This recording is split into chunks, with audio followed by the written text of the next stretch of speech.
சங்கீதம் அதிகாரம் 21. கர்த்தாவே, உம்முடைய வல்லமையிலே ராஜா மகிழ்ச்சியாயிருக்கிறார், உம்முடைய இரட்சிப்பிலே எவ்வளவாய்க் களிகூருகிறார். அவருடைய மனவிருப்பத்தின்படி நீ அவருக்கு தந்தருளி, அவருடைய உதடுகளின் விண்ணப்பத்தை தள்ளாதிருக்கிறீர். உத்தம ஆசீர்வாதங்களோடு நீர் அவருக்கு எதிர்கொண்டு வந்து, அவர் சிரசில் பொற்கிரீடம் தரிப்பிக்கிறீர்.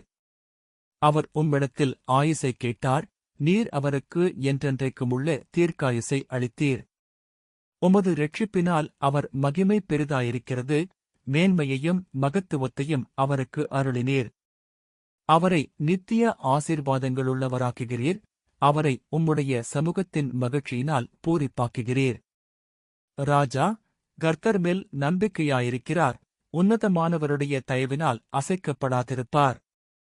உமது கை உமது சத்துருக்களெல்லாரையும் எட்டிப் பிடிக்கும், உமது வலதுகரம் உம்மைப் பகைக்கிறவர்களைக் கண்டுபிடிக்கும்.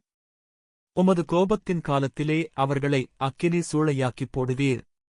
கர்த்தர் தமது கோபத்திலே அவர்களை அழிப்பார், அக்கினி அவர்களைப் பட்சிக்கும். அவர்கள் கனியை பூமியிலிராதபடி நீர் அழித்து, அவர்கள் சந்ததியை மனுபுத்திரரிலிராதபடி ஒழியப் பண்ணுவீர். அவர்கள் உமக்கு விரோதமாய் பொல்லாங்கு நினைத்தார்கள்.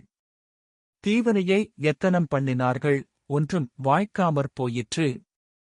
அவர்களை இலக்காக வைத்து, உம்முடைய அம்புகளை நாணேற்றி அவர்கள் முகத்திற்கு நேரே விடுகிறீர்.